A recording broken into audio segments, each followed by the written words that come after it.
Pankaj Chaudhary ji. I also welcome Secretary, Department of Public Enterprises, Secretary Expenditure, Secretary Deepam, Secretary Financial Services, Secretary Economic Affairs, Revenue Secretary, Chief Economic Advisor. Friends, first the Honorable Finance Minister will make her opening remarks. Thereafter, we will take some questions. Please remember, identify yourself and your organization's name. And I would request you to ask one question only so that your friends can be accommodated. Thank you very much. Over to Honorable Finance Minister. Good afternoon.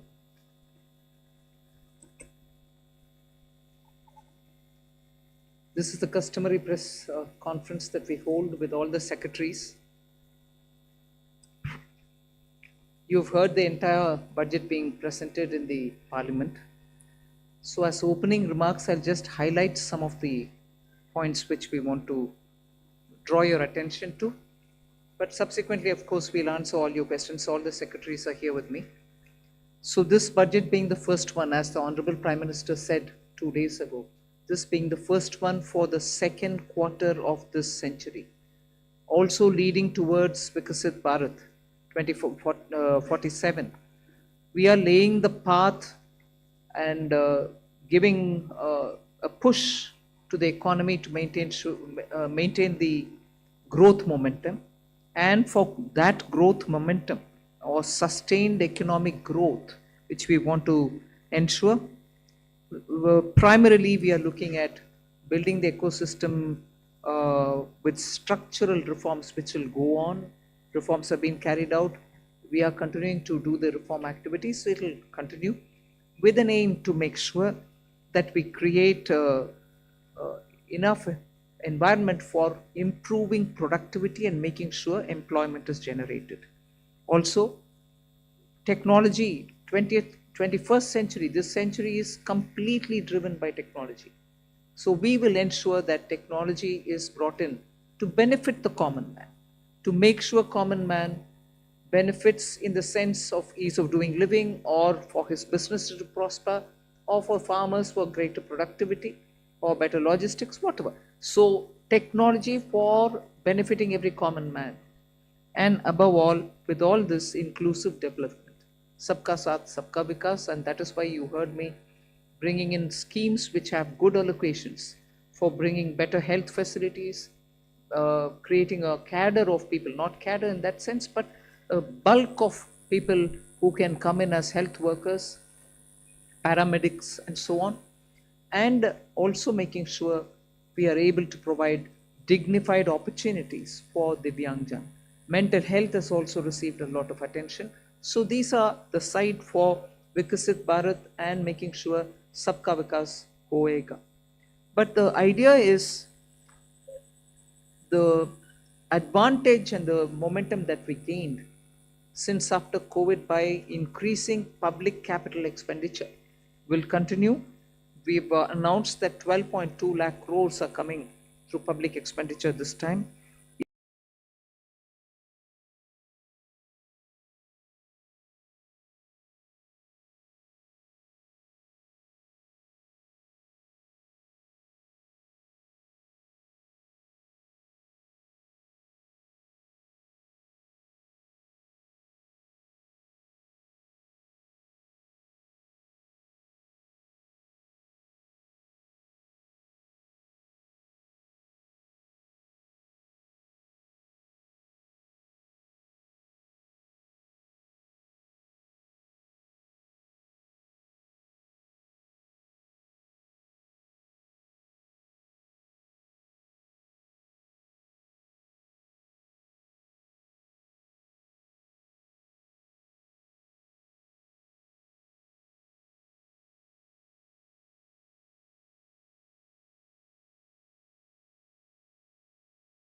that will improve the India stack and also the IP related matters. Electronic components manufacturing scheme for 40,000 crores. It's a major encouragement for electronics to become self-sufficient. We have also announced establishing rare earth corridors so that India can face and be able to meet its own requirements with its materials. So once we identify and are able to explore these minerals and process them, make them available for us, our dependency on external sources for bringing in the rare earths will be lesser. And we've identified the states where we want to establish this rare earth corridors. They are going to be in Orissa, Kerala, Andhra Pradesh, and Tamil Nadu. So these are very important developments, and they are going to have multiple decadal impact on the Indian economy. Our dependence on magnets and rare earths will be brought down. 3 dedicated chemical parks, again for reducing our import dependence. High-tech tool rooms for research, that will be set up in 2 locations. Very important thing is about the construction equipment being imported.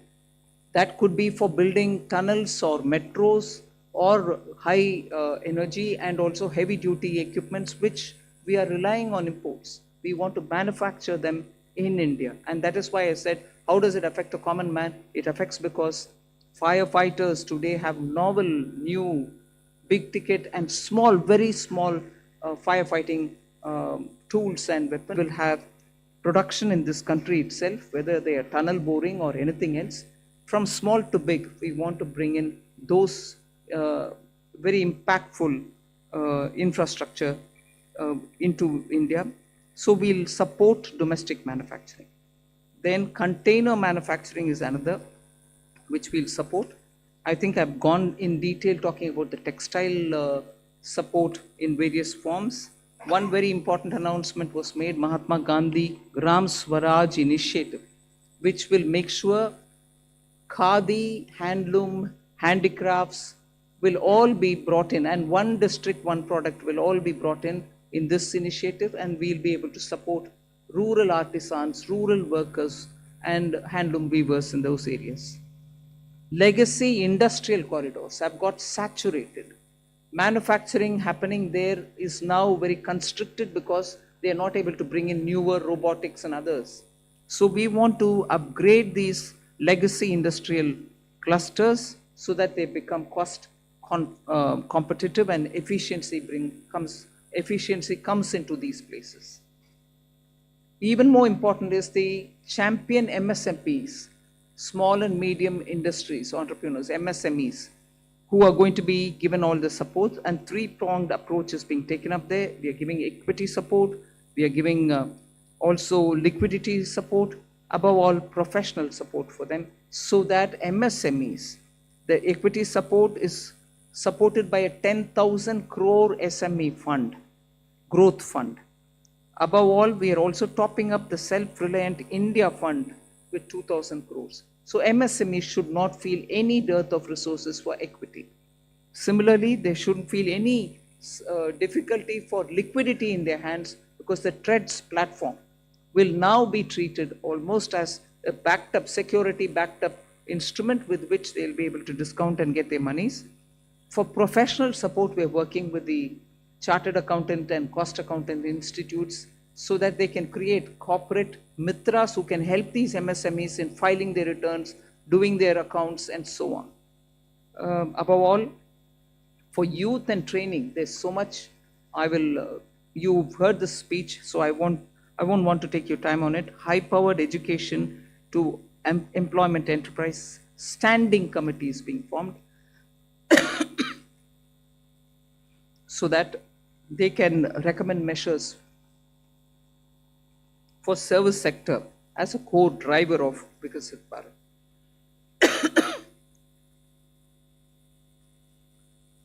Part B concentrated a lot on tax and related concessions that are being offered. More importantly is the process simplification which has been announced. So elaborate measures have been taken. You will be able to also seek clarification if you want. New export opportunities for fishermen who can go into the economic India's zones, high seas, and also assess and access the global markets. The one very touching, and I really was moved by this proposal, is where we have identified 17 drugs or medicines which are going to be basic custom duty exempt, which are important for cancer patients. Similarly, 7 more rare diseases are added to the import exemption list of the import duties. Baggage clearance and personal items which you bring in when you travel are all being given enhanced duty-free allowance. Besides that, there are quite a few direct tax and indirect tax proposals. Decriminalizing the penalty proceedings and support to the IT sector are some of the high points. As an opening remark, I'll conclude here. I'm sure you'll be able to ask questions and seek clarification. Thank you for coming. Thank you, ma'am. I'll start this question, taking the questions. First question is 17. 17. Good afternoon, ma'am. Shishir here from Hindu Business. That under the miscellaneous capital receipt, the provision is 80,000 crore rupees. And last year, the provision was 47,000 crore, which has been reduced to 37,000 crore rupees now. Does this mean that there will be more equity monetization this year, or there will be more focus on the asset monetization of CPSEs? So you've got it rightly. The intent is that we will have a very strong asset monetization plan in place. Last year, ma'am had announced in the budget that there will be a pipeline prepared, which is being done. So we hope to reap the dividends from that.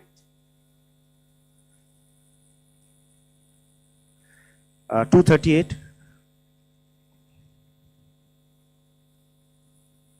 Ma'am, Timsi Jaipuria, this side from CNBC TV 18.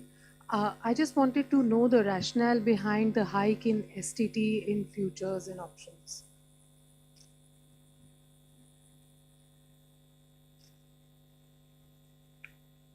So, first of all, I believe some confusion. In fact, the question that you have asked rightly reflects the announcement itself, that the only change made in STT is in the future and options. All the other STT rates remain the same. The primary objective of raising the tax rates on STT has been that it is felt that when you look at the volume of transactions in futures and options, whether you compare it to the size of GDP or size of the underlying securities market, it is largely in the realm of heavy speculation, which results in losses to small, retail, unsophisticated investors. And the government's intention is to discourage speculative tendencies. And the increase in rate is essentially in that direction. So it is meant to essentially handle the systemic risk in derivative markets. Even after this increase, however, the rates of STT will remain modest compared to the volume of the transactions that is happening there. This is the reason. 54. Ma'am Tarun Sharma from Zee business. Ma'am आपने पूरा budget जो है वो new emerging sector पे बड़ा focus रखा है. Ma'am मेरा सवाल आपसे दो हैं यदि आप अलाउ करें. एक, मैम आपने जो एक्साइज ड्यूटी का कैलकुलेशन किया है वो पिछले बजट एस्टिमेट से इस बजट एस्टिमेट में तकरीबन 22% की ग्रोथ देखने को मिली है. दूसरा, मैम जो आपने एमएसएमई के लिए कहा कि जो ट्रांजैक्शंस होंगे उसके लिए आप एक्सचेंज प्लेटफॉर्म का यूज़ करना होगा, तो क्या मैम ये सीपीएसईज के लिए कंपलसरी होगा जो डिस्काउंट ट्रेडिंग की जो बात है? Thank you. I'll take the second question, ma'am. So हाँ, ये CPSEs के लिए मैंडेटरी होगा कि discounting as well as non discounted bills दोनों को ही ट्रेड्स पे करना होगा ताकि वो 45 दिन में भुगतान एमएसएमई को कर पाए. और ये हर तरह से चेक कर लिया गया है कि ये हो सकता है. So we want to make CPSEs as pioneers we hope, like ma'am has said in her speech also, that other corporates will also follow.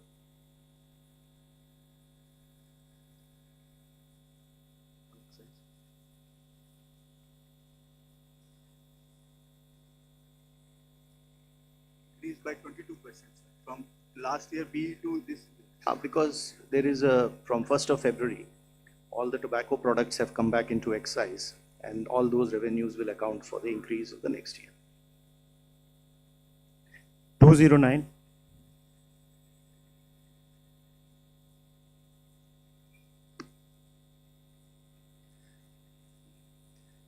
Ma'am, Prakash Predashi from ET now.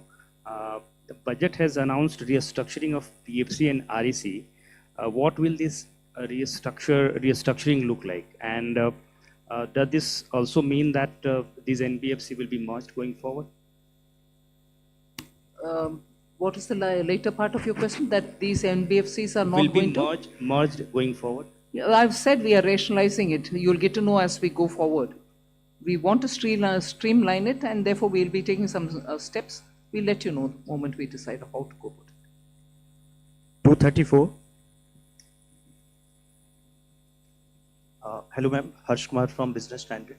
Ma'am, two questions. One is, you said that a high-level committee will be formed on the banking reforms in order to 2047. Are we going further for any kind of merger or something? Since government is continuously saying that we need at least two of the big banks, in at least of the top 20 banks. So are we going towards that? No, first of all, when I say that it's going to be a high-level committee which is going to look into it, the terms of reference will be prepared, and we are looking at committee to go into the entire expanse of the banking sector so that they come up with recommendations which help us to plan for banking for 2047. We need, by the time we become a Vikasit Bharat, 2047 is our goal. We need to understand what are the other steps that we need to take in the banking area, and based on the recommendations, we'll go forward. But we have the Secretary, Department of Financial Services. We'll ask him to also give us, please. Ma'am, I think you have rightly responded. There are large number of aspects relating to the banking requirement. For example, the credit to the GDP, commercial credit to the GDP ratio low, and the expansion of the banking network, and what kind of procedures currently we have that is impeding both the deposits as well as credit. All those aspects will be looked at by an expert panel committee, and well, we will definitely have TUR, and then also consult the all the stakeholders, and the government will take a view on how to lay strong foundation for 2047 Viksit Bharat. Ma'am, one more question. 229. Left side, yes. Ma'am, Premangshu from Ananda Bazar Patrika. Ma'am, have you consciously avoided announcing any bonanza for the poll-bound states? And secondly, can you elaborate on this East Coast corridor, industrial corridor you announced? See, the industrial corridors are very critical for supply chains. We need a predictable mineral, rare earth and magnet related products to be made available for India's manufacturing, whether it's lithium ion, whether it's automobile sector, whether it's the new age solar. You need these rare earths to be processed and be made available. We have enough raw materials. The coastal areas are rich in these minerals, and therefore states also felt, I mean, I must credit that the interaction that I had with the finance ministers pre-budget, many states felt that there are rare earths which they can utilize. We then sat up in the budget group that we have, Revenue Secretary, DFL, Secretary DA, and thrashed out, talking with the states. What are the kind of things that we can do so that their capacities to extract these minerals, process them, make them something which the industry can benefit from. So India can be less dependent on imports of these materials. That is where, having spoken to states, we thought it's very important to recognize the corridor and give a policy for it so that industries can invest, private sector can come in, governments, state and center can come together on it. That is where these corridors were announced. And looking at the success of the defense corridor, I can confidently say these rare earth corridors will make that big a difference to the Indian economy. The first question, I think there's enough to cover all the election states. If I do, you will ask me, why have you done it only for the election states? Now I've done it for election and non-election states as well. You want me to spell out what has been done only for the election states? I'm quite happy to do it. 262, front. At the front, please. Yeah. Front. Good afternoon, ma'am. Sapna Das here from CNBC TV 18. Two quick questions. Just wanted to understand the gross borrowing at over 17 lakh odd crore. Would the government look at it as being on the higher side? Just asking that. And within that also, if you look at your net tax revenue stream, of course, B to RE, it's higher. And a lot of concessions have been given away both on direct and indirect taxes. But the trend seems to be a bit flat, around 28 lakh odd crores. So if you could explain to us, how is this entire thing looking? And second, ma'am, in terms of the disinvestment aim, 80 odd thousand crores, would this also include IDBI stake sale sometime in FY27, ma'am? Thank you very much. So you've covered a number of secretaries all at one go. So on the borrowings, no, we don't think it's on the higher side because the net market borrowings are in the range of 11.73, which is been plus around that number for the last couple of years. The larger number is because we have 5.5 lakh crores which have to be repaid this year. So to that extent, we don't think that it's a large number. We have a plan how to manage this. And according to that plan, which also gets released from time to time, the markets would also know as well as all of you. 4. Okay. So, on the tax stream, because of some concessions that were given this year, there has been some course correction. But if you look at the next year, the direct tax is growing at 11.4% and continues to be 3.1% of the GDP. The total collection would be 6.9%. The indirect tax excise is growing very healthily because of the base correction, the base which has got added. Customs too is showing a decent buoyancy. So on the tax revenue, I think we are looking up. And even GST, as you would have seen the collection figures today, after rate rationalization, the buoyancy which we had expected, and in this hall we had discussed about it, you can see that coming back on the tax. Hi, ma'am. Meghna Mittal from Money Control. The fiscal deficit target that you have set for next year from 4.4 to 4.3 is being seen as very, very gradual. Is there a specific reason, or is it because of the global uncertainties as one of the major factors for being such a gradual fiscal consolidation path?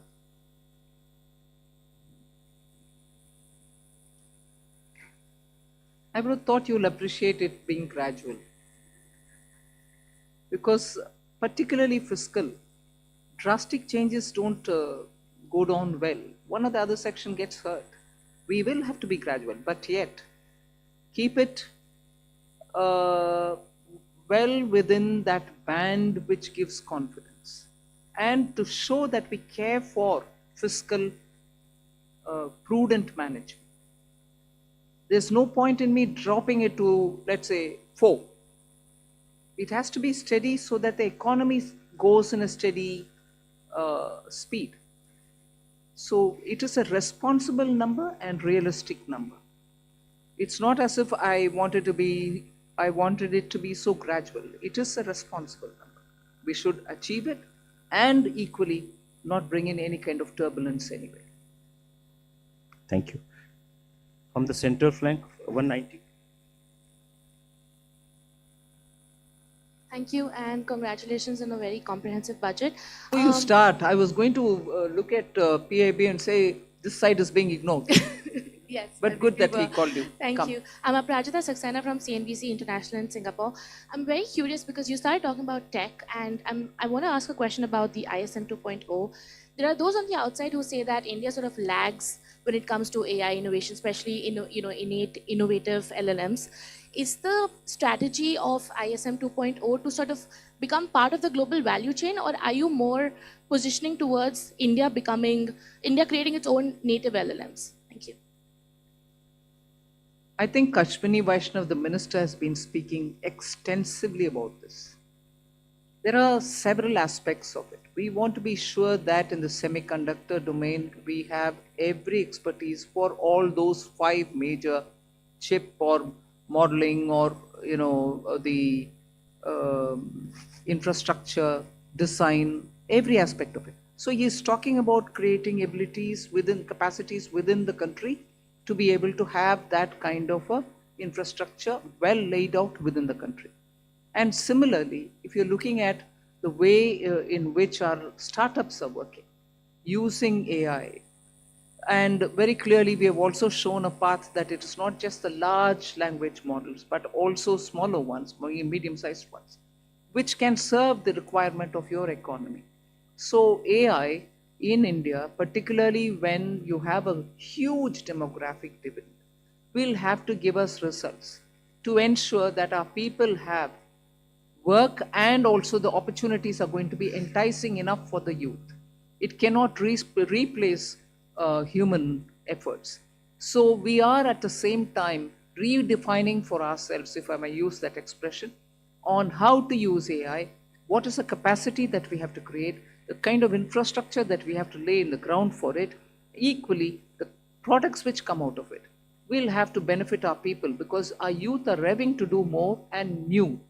For them to do something new and for them to do something more, we have to create benefits out of AI rather than push along with AI unthinkingly that it doesn't serve our people.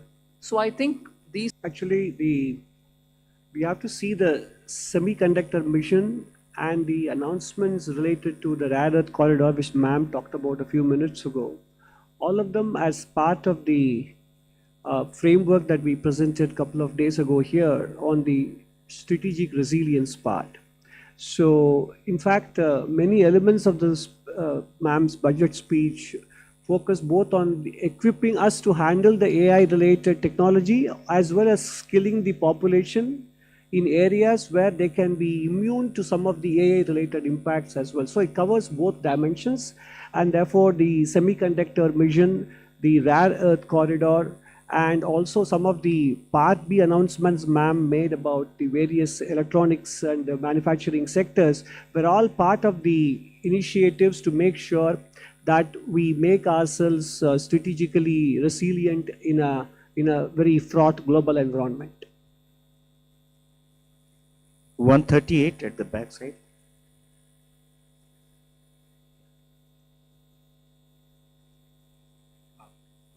I'm Rishabh with NDTV Profit. Just wanted to ask on the buyback tax, the rationale behind it, because was it essential to do it now? Because in 2025, there were a lot of companies that came out with significant share buybacks. Also because, and also do you foresee some sort of a reduction in buybacks? And secondly, on pollution related schemes, the outlay has been very stagnant, but pollution as a problem remains. Is this not a policy priority for the government now? On the buyback, I'll have Revenue Secretary brief us. First of all, on the buyback, I'd like to clarify. I hope that the point was clear enough in the speech also, that it is in fact a relief. It's not a tax, additional tax, it is a relief. Buyback tax system was changed to make it as a dividend income, which is income at the applicable income tax rate at the hand of the shareholder. It has been corrected now, and we have put the tax to be in the hands of shareholder as a capital gains tax, which long term, for example, will be only 12.5%. So there is a correction and a relief which has been given to the shareholders. All that has been done is, the whole objective of doing that change at that time was misuse of a tax arbitrage by promoters. So the change made for promoter is that additional buyback tax on them, which again keeps things status quo for them. So even today, the marginal rate at which they would have been paying the tax as a dividend, which is at their respective income tax rates, we have kept it at 30 and 22. If it is a corporate, 22. If it is an individual, 30. So as far as promoters is concerned, it is status quo. As far as the other shareholders concerned, it is actually a very big relief. So that is probably what may make the point a little clearer, the announcement itself clearer. 76 at the front side.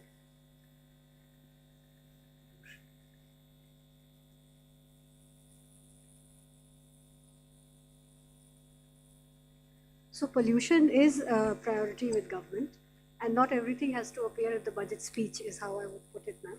So we are working with many state governments on projects related to air pollution, even water pollution.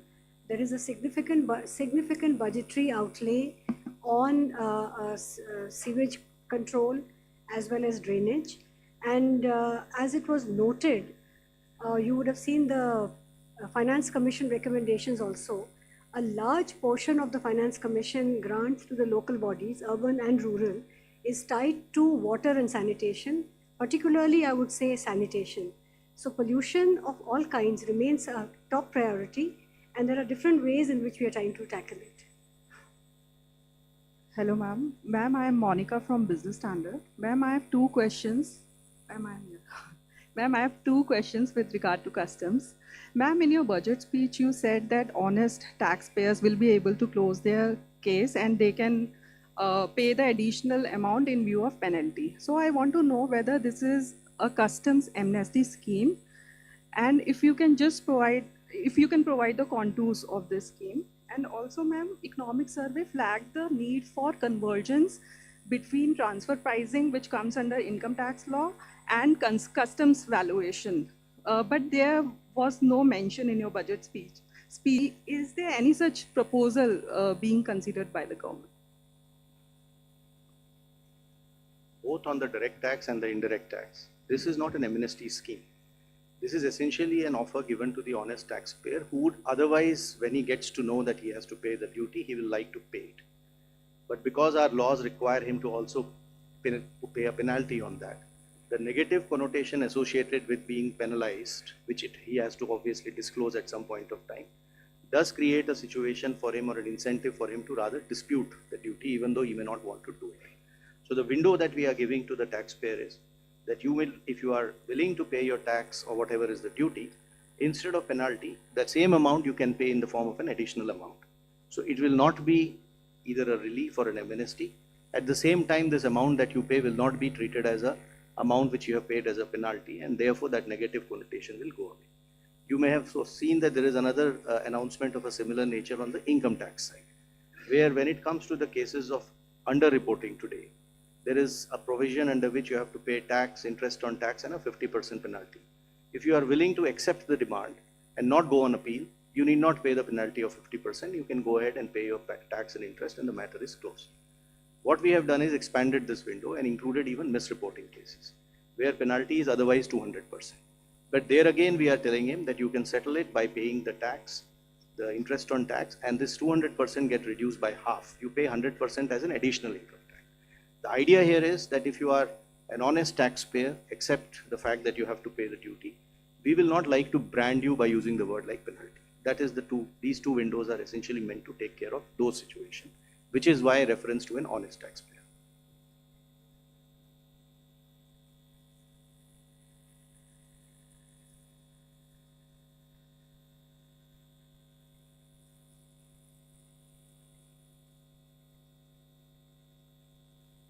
Yeah, we are examining that separately. 194. Left side, yes. Back. Ma'am, this is Amitod Singh from CNBC International. Congratulations to you and your entire team. I have two questions. The first is about foreign investors. There were a number of expectations that taxation structures would be changed, particularly when you think about things like withholding tax. So what we want to understand is whether that was even discussed within the government. And my second question is 15% defense spend increase. How much of that has to do with global uncertainty? Revenue Secretary can answer on the first question. See, global uncertainty is something which definitely occupies all the officials' mind when we are preparing for the budget. But I won't attribute it to be the cause for any one step. Across the board, we kept that in mind. So it's not the cause for any one thing that we've done or one thing which we did not do. That's kept in our mind. Our macroeconomic fundamentals are strong. You heard the CEA speak that despite you having a macro sound economic foundation, you're still sort of facing a world which is uncertain. And therefore, when currency, Indian rupee versus the dollar becomes an issue, you have done everything within the country to make sure your fundamentals are fine. But the uncertainty globally is affecting on many grounds, and we are seized of it for everything that we do, not for one particular thing, but ours. Yeah, I think today we need to look at what has been announced in the budget. So we would rather focus on that, because there would obviously be many of the issues which would be discussed and deliberated. But what has come out for you before in the budget is what is there, and we should probably focus on that. And if you saw that there are many announcements, especially which are addressing the needs for attracting investment in India, bringing more certainty, both for the residents who interact with their related parties, as well as for the non-residents who otherwise do business here. There's a whole host of those announcements. You would appreciate that what, for example, has been done in IT services is a change which is completely, and it's a fully comprehensive change, which practically will take care of just about 30 companies need to now sign APAs. The rest, all 11,000 odd, will be covered under one or the other system of certainty of taxation, either through safe harbor rules or through the APA agreements. So this has been a major change.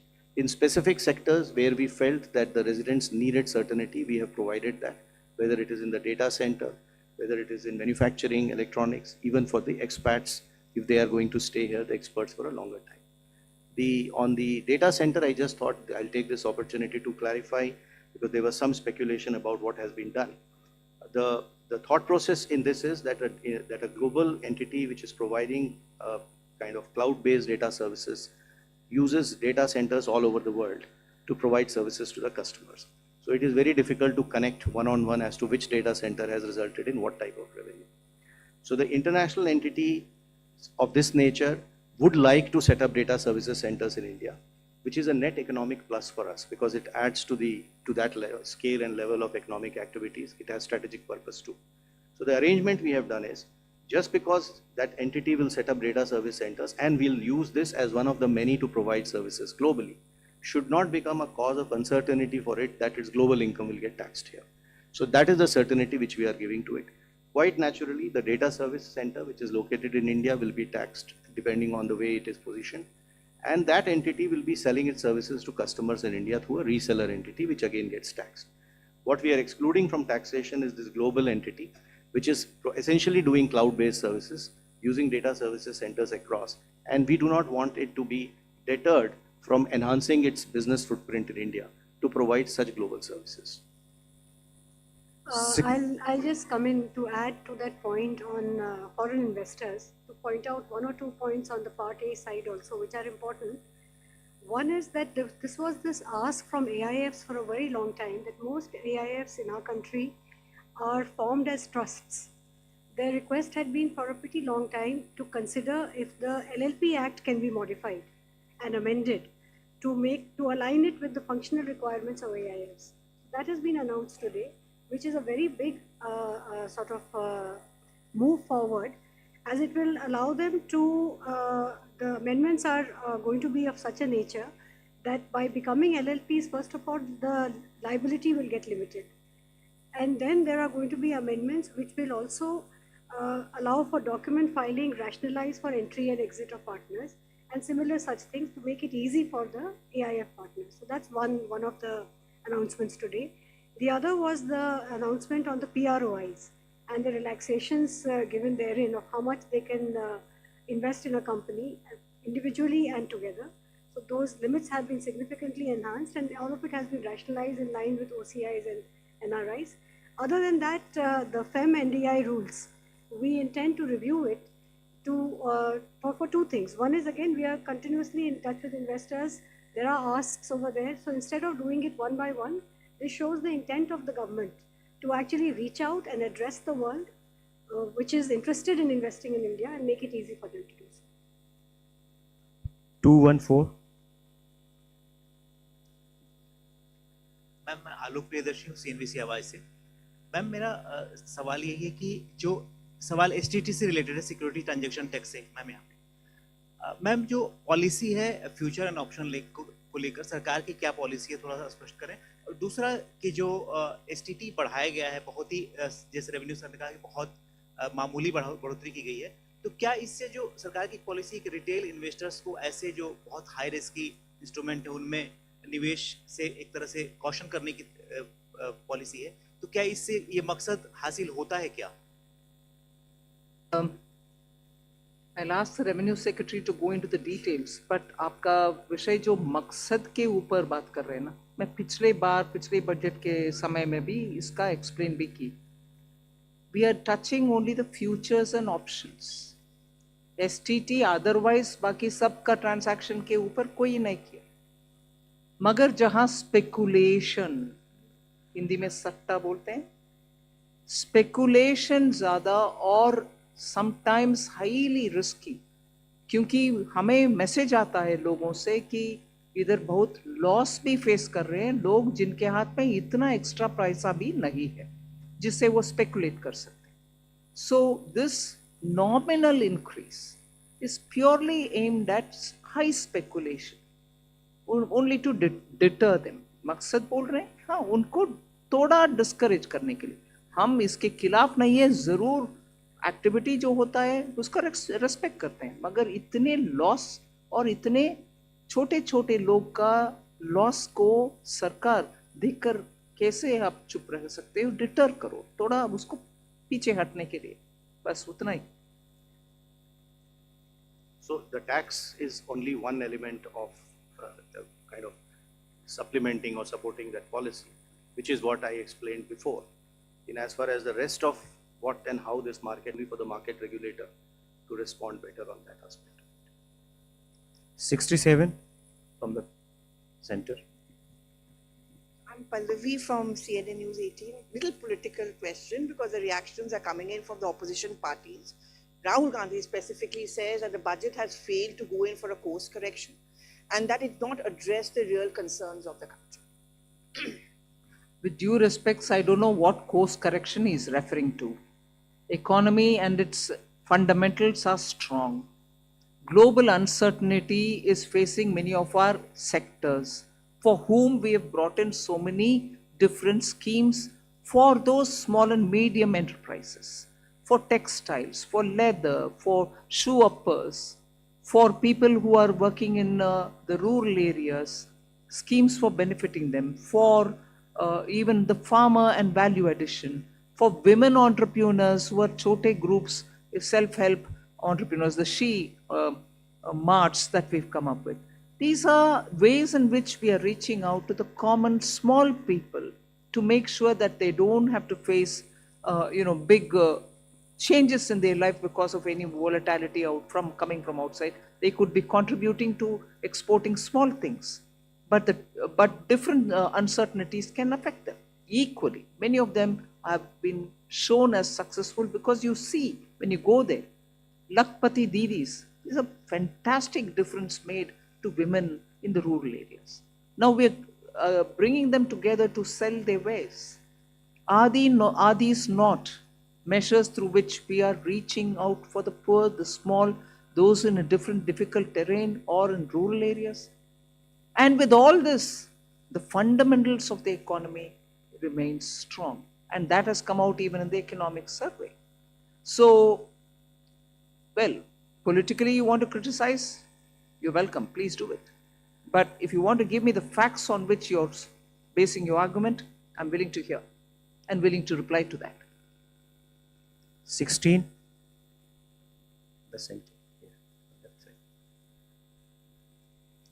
Ma'am, I am Bani Kinkar Patnaik from the Economic Times. Ma'am, I think probably one of the most important features of this budget is that for the first time in probably many years, your effective capital expenditure at 4.4% of GDP is going to be slightly higher than your fiscal deficit, projected fiscal deficit for the next year. So it means, I mean, in other words, you will be using more than your entire borrowed resources you will be deploying that in productive spending. So I wanted to ask you that, whether it is going to be the new normal in the coming years. And ma'am, one clarification I needed. This VV Ramji scheme, you have allocated more than 95,000 crore. At the same time, I see that, Narega has also got 30,000 crore. So is it going to be on top of that, or because Jiramji scheme is supposed to replace this Narega scheme? I'll ask the expenditure secretary to respond on that. On the new scheme, the GRAMji, the budget provision has been provided exactly as what you would have seen when the bill was being presented and the act was there. So we have gone exactly whatever is required has been provided. Now on the old scheme also having some money, in fact, it's a legacy of the inefficient way in which the scheme was, the MG and Narega was being implemented by the states. So there is some carryover of liabilities, 30,000 crores. So that we have taken the responsibility of verifying and fulfilling it. So that's why we have kept that, but otherwise fresh implementation will be on the new provisions.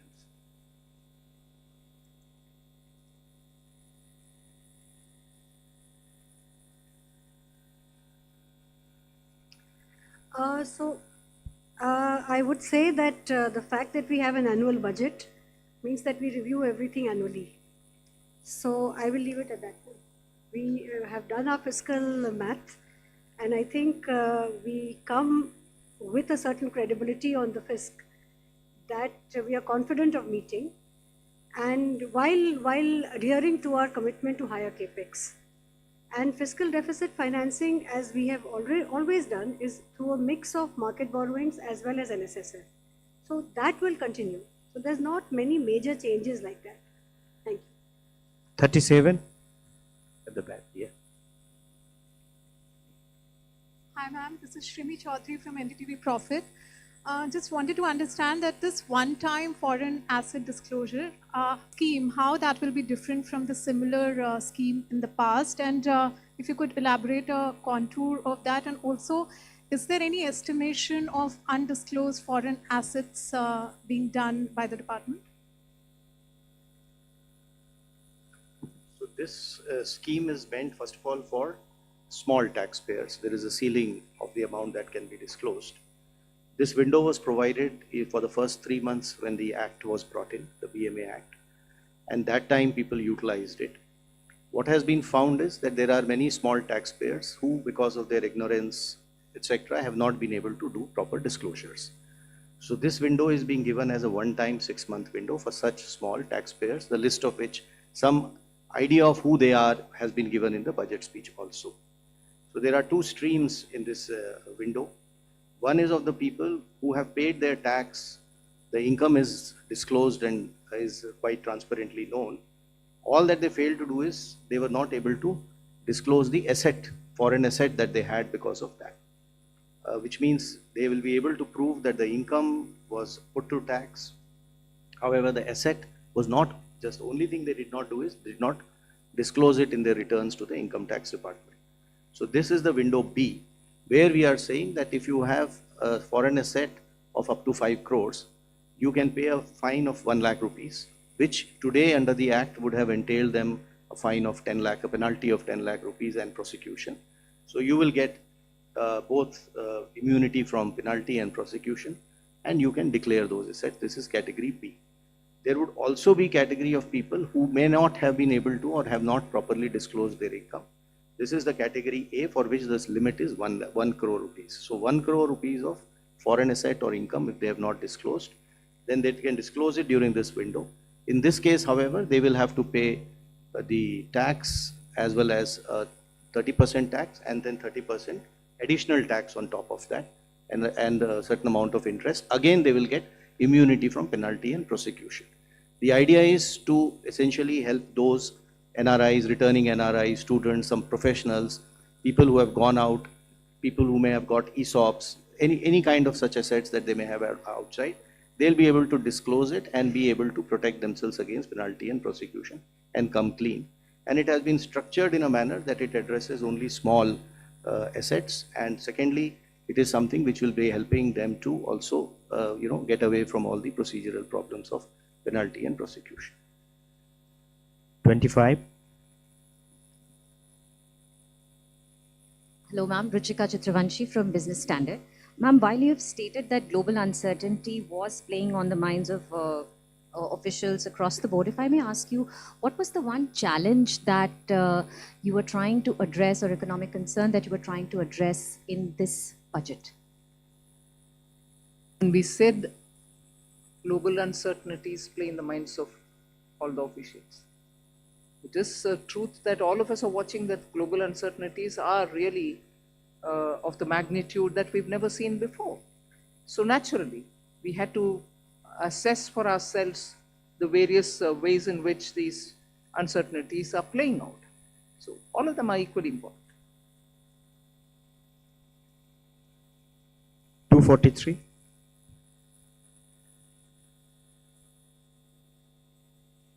Good afternoon, ma'am. Kriti Ambe from Informist Media. Ma'am, this year's nominal GDP projection, the projection of 393 lakh crore, does it take into account the upcoming base year revision, or is it possible that this number would undergo further revision when MOSPI releases the new base year and releases its estimates based on the new base year by the end of February? Let the CEA and the Secretary EA answer that. The 393 lakh crores or 10% nominal GDP growth was arrived at based on the existing GDP base year and the methodology. Ma'am, if I could follow up on that, back in 2015 when the base year revision had happened, the previous year's 14 and 13 numbers went up, nominal number went up by what, odd 9 lakh crore. So if FY26 number goes up by that sort of magnitude, or even if not from 357, it goes to 360, your fiscal deficit estimate would come down even further. So do you think there is possibility? You began your question with the if, right? No answers from my side for ifs. 45. I think what sent. Hello, ma'am. This is Pushpita Dey from the New Indian Express. So a lot of custom duty reductions have been introduced. So how do you see the impact on the revenue, and also particularly for the consumer goods like 50% duty reduction? Will there be any measures to ensure there is no dumping after the reduction happen? And also, not particularly related to the budget, after the recent Tiger Global Tax Supreme Court verdict, do you see there will be any impact on the foreign investment for India? Thank you. Customs duty, the reductions, etc., which have been given have a logic for that sector, the need for those items to be brought into India, and customs duty not to add cost to it. So there is an economic logic of why it has been done. And if you have seen, most of them are meant to essentially enhance either manufacturing or value addition within India, or help the cause of exporters who are using those imported items to export items from out of India. So this is a very conscious sectoral call. For each sector item, the value chain has been analyzed, based upon which decision on whatever moderation or whatever calibration of duties were to be done have been done. The second part, in terms of revenues, etc., is concerned, what you would have seen is there are a lot of custom process reforms that have been proposed. And the idea is essentially to enhance the volume of international trade, which should fetch us more revenues rather than playing on the rate itself. So we do hope that these process reforms will encourage more people to kind of, export in the process, probably the part of global value chain, more exports, and duty or revenues will be a result of that buoyancy. I just want to add one additional point to what my colleague Revenue Secretary said. If you look at many of the customs duty reliefs given in Part B, you have to read them in conjunction with the announcements made in Part A on manufacturing. So you look at electronic component manufacturing and you look at the concessions given in Part B, there is a certain logic, alignment and synergy between the two. So that's exactly what you need to focus on. So actually, the fear of dumping there, will you be monitoring it? We are looking at only those sectors where we need to have our production capabilities improved, and raw materials shouldn't be a constraint on those items which are necessary for us. So it is a very calibrated way in which we've done it. 39. Thank you, sir. Congratulations, ma'am, and everybody. Karishma from Business Today. Ma'am, I just want to also continue the question on the rural employment scheme. A couple of states have shared skepticism and apprehension if they'll be able to fiscally absorb it and if they have the appetite on the cost sharing for the scheme. Ma'am, second, just a follow-up question, if there could be an update given on IDBI disinvestment. I think the agriculture minister has spent a lot of time interacting with states to tell them what actually is Vikasit Bharat Gram, the G Ramji program is about. It is not about money. We have continuously given. That's why you heard Expenditure Secretary say, Manrega, balance which has to be carried forward, had to be provisioned for, we had to pay them back. Although inefficiently spent, we have to still give them, though we made the provision. And Vikasit Bharat Ji Ramji, as was at the time of the act getting passed, whatever was predicted was going to be provided, we provided for that. So I think there need not be any doubts in the minds of what is going to happen about rural employment guarantee scheme. In a way, the new scheme actually understands how efficiently it can function in the ground. Inefficiencies have been removed from it, and the money allocation proves that we have put the money where we spoke about. So that's fine. All disinvestments which have been approved by the cabinet earlier, that list will continue to be before us, and we will carry forward every such. And on specific, if you want to know, we have our Deepam secretary. Please do tell.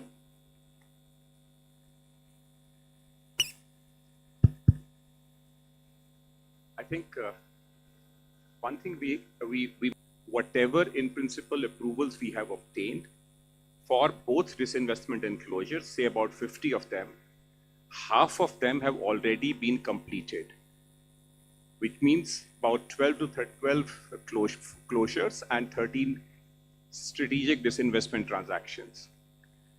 The other ones are on track. That is why we keep aspirational targets, because we are fully on track and fully committed to completing each one of them and taking to a logical conclusion. Thank you. Yes. 81. Backside.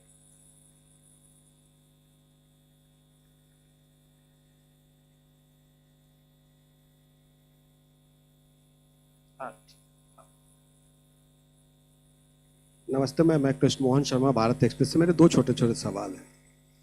एक तो मुझे याद है कि दीपावली के दिन मैंने पूछा था कि फार्मास्यूटिकल सेक्टर में क्या करेंगे, तो आज आपने पिटारा खोल दिया उसके लिए।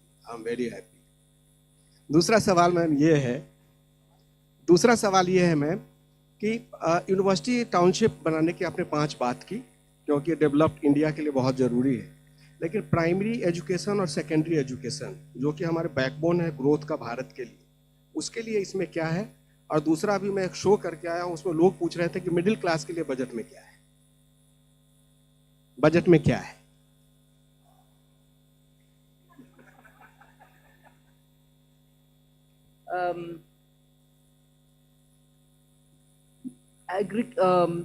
हायर एजुकेशन के लिए जब हम 5 यूनिवर्सिटी हब्स बनाने जा रहे हैं, it is very important to recognize that आज प्राइवेट सेक्टर में यूनिवर्सिटीज़ बहुत आ रहे हैं। स्टेट्स का मन लग रहा है कि और हायर एजुकेशन सेंटर्स ज़रूर होना चाहिए। इन सब को सुनने के बाद हम हायर एजुकेशन में और ऑप्शंस ले आ रहे हैं, जिससे हर तरह का कोर्स उस हब्स में बने। Our students don't need to go out in case उनको वीज़ा नहीं मिला और बोरोइंग करके जाना है। उस क्वालिटी का एजुकेशन भारत में ही हो, इसीलिए जितने भी स्टेट्स वो क्या बोलते हैं चैलेंज मोड में आकर के बोलेंगे कि हम ज़मीन देने के लिए तैयार है. मल्टी स्पेशलिटी हॉस्पिटल जैसे बनाते हैं, ऐसे universities with different types of courses can all come and set up, and this will also mean partnering with universities abroad. So higher education में जो flexibility के साथ function करना है और हमारे students जो बाहर जा रहे हैं उनको उसी quality के education इधर देने का, ये नहीं कह रही हूँ मैं कि हमारे यूनिवर्सिटीज़ में क्वालिटी नहीं है, मगर एस्पिरेशनल लोग को कुछ और सर्टिफिकेट जब चाहते हैं वो सर्टिफिकेट क्यों ना भारत में ही ना मिलना, why don't we provide for it, and इसीलिए वो स्कीम ले आए. So it does not immediately mean that we are not going to be spending on primary and secondary. Primary and secondary में इतनी सारे स्टेट्स के साथ कोलैबोरेट करते हुए पीएम श्री स्कूल हो, नवोदय विद्यालय हो, प्राइमरी से लेकर हायर सेकेंडरी तक बहुत सारे कदम पिछले 5 साल में उठाया गया. न्यू एजुकेशन पॉलिसी आने के बाद उन सबको अभी भी सपोर्ट मिलेगा सेंटर से. हम कम नहीं कर रहे हैं बजट को. 22. The friend. Hello, ma'am. Good afternoon. This is Surbhi from Business Today. Ma'am, firstly, I wanted to understand the impact of your tax proposals, both on the direct and indirect tax side, and as well as the net implication. Ma'am, secondly, a very basic question in terms of, your new fiscal anchor on central government debt reduction. What are the measures that will be followed on that? Thank you. So on the new fiscal anchor, we, like it has been announced, the glide path will be continued, and fiscal deficit, in other words, shall be the operational target to attain the debt to GDP. So it's not that we are going away from the fiscal deficit. It's not going to be the monitorable target. The target will be the debt to GDP that we are going to be monitoring. But both do work in tandem, and that is understandable. That's the way we are anchors.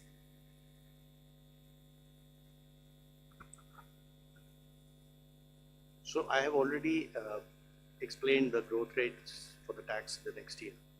So if you look at the buoyancy, for example, for direct tax, we are taking the buoyancy would be around 1.14.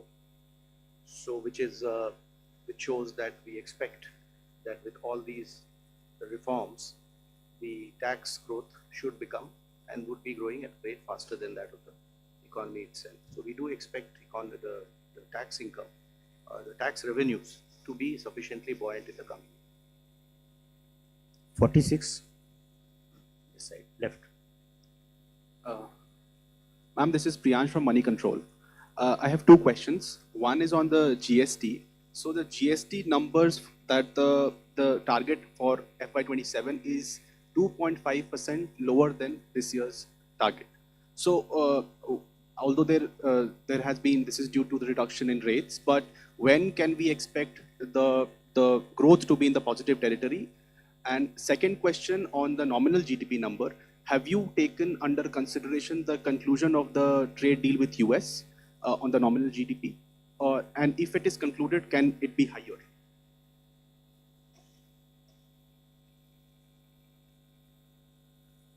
So the nominal GDP, as the CEA explained, has been calculated on an as-is where-is basis, which includes the US-India trade deal as-is where-is. When things change, we will see how the data shows up. 249.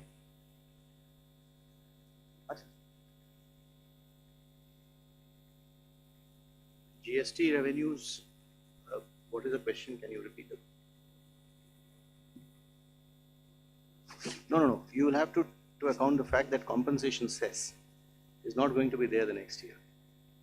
So you'll have to exclude that, which is why you would see our monthly figures are showing other than compensation cess. That is the right number to look at. Hello, ma'am. This is Priyoshmita from Informis Media. Ma'am, since you mentioned that gross borrowing for FY27 is not particularly high, can we expect more buybacks this year as well to bring down subsequent repayments? And secondly, are you looking to switch bonds with the RBI as well to manage your repayments? You did this this year in May after a gap of 2 years. Thank you. So the reason we do buybacks and switching is basically to reduce our repayment burden and to mitigate the bunching up effect, and also to manage the costs. So we did a significant switching of high coupon securities this year. Next year, this 5.5 lakh crore which needs to be repaid, as they keep coming up, we will be taking decisions closer to those, while work is continuously going on this in one division of DEA. 24. Mike. Ma'am, this is Rajesh Singh from ANI. My question, could you clarify some measures in the budget to boost savings? Because there was some demand by bankers for FDs to be linked with like equity benefit, or NPS scheme were demanding some kind of tax benefit. Because we need greater savings for greater growth. We need greater savings for greater role, all right, and the banks know how to do it. 9.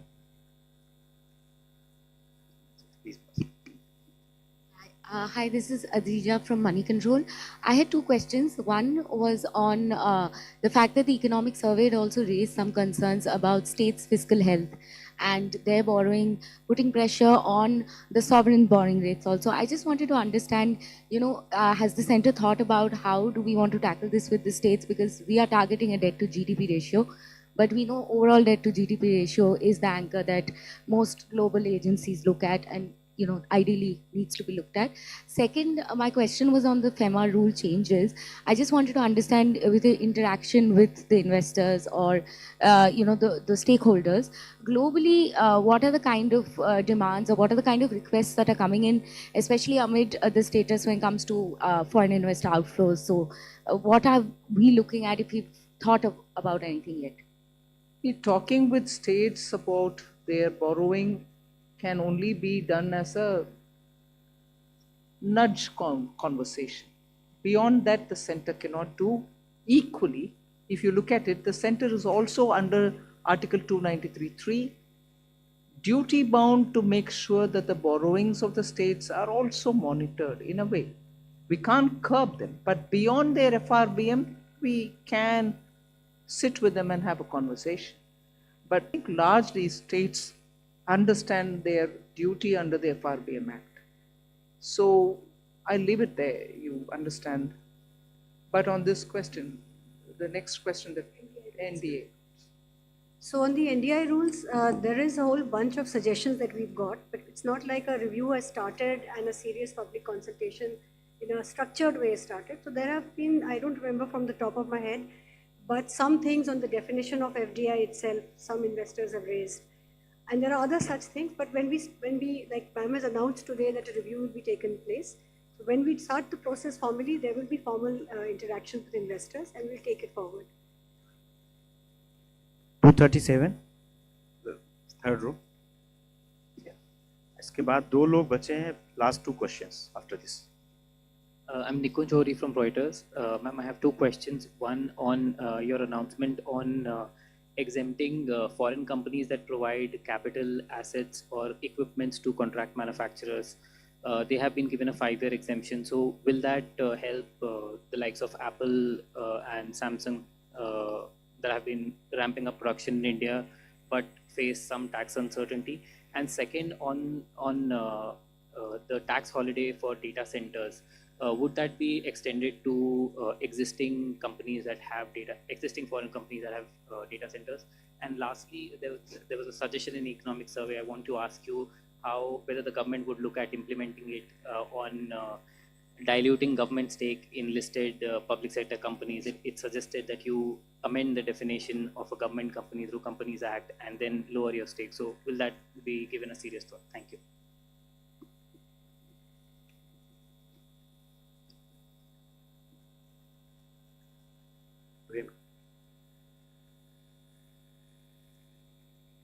See, the contract manufacturing, that is the toll manufacturing exemption that has been given, essentially is for the companies which will give their capital goods.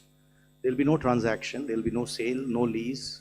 It's just given because they have some reason to do it, business reason to do it. And it is utilized by the entity here to manufacture.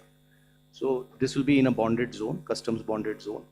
Therefore, we are saying that if you bring your machine and that machine is used by a local manufacturer to produce something, we will not consider this to be a PE connection to India, and we'll exempt you for 5 years. I mean, for 5 years, the possibility of it being PE because its machine is being used here is something we are giving him certainty by saying that we'll be exempting him for 5 years. So there'll be, for example, if a big company sends its proprietary manufacturing, testing, or some tools and machines here, and because of which its global income gets into the risk of being taxed, is what we are giving certainty on by saying that for 5 years we'll be exempting it. The second part of your question, if you read the economic survey carefully, it talked about two alternatives. One is that we change the definition of a government company and bring it down from 51 downwards. And the second is we bring the equity below 51 following a strategic path, which could mean we look for a strategic partner, which could also mean a consortium or a joint venture approach where it may not be a government company, but it will still be a public or a government controlled company, which gives it more flexibility to operate. And as you know, economic survey is an ideation document. Once we consider that in the policy framework, we also have the Atmanirbhar Policy 21, which is doing very well. We will weave it all together. It is policy in evolution. And we will consider all these aspects before taking a step forward. Thank you. 11. Ma'am, this is Anup Roy from Bloomberg. So your nominal GDP assumption is pretty conservative even this year. Given that CA has given a growth rate of 7.2%, so are we assuming inflation at 2.8% for the year? And does that show that inflation is structurally down in India? Inflation is down in India and it is remaining there for some time. And inflation is just not the only one which is a deflator, but however, largely you depend on that. And I think therefore the assumption of the nominal GDP is realistic. So we cannot, for the reasons well known that you want a nominal GDP. From the electronic manufacturing, as you allocated 40,000 crore rupees. So just want to know, does it include the ISM 2.0 amount? Does it include what? Indian Semiconductor Mission 2.0. That's a separate, no, ISM 2.0 is separate. Okay. Thank you. Thank you very much. You already asked. Thank you very much.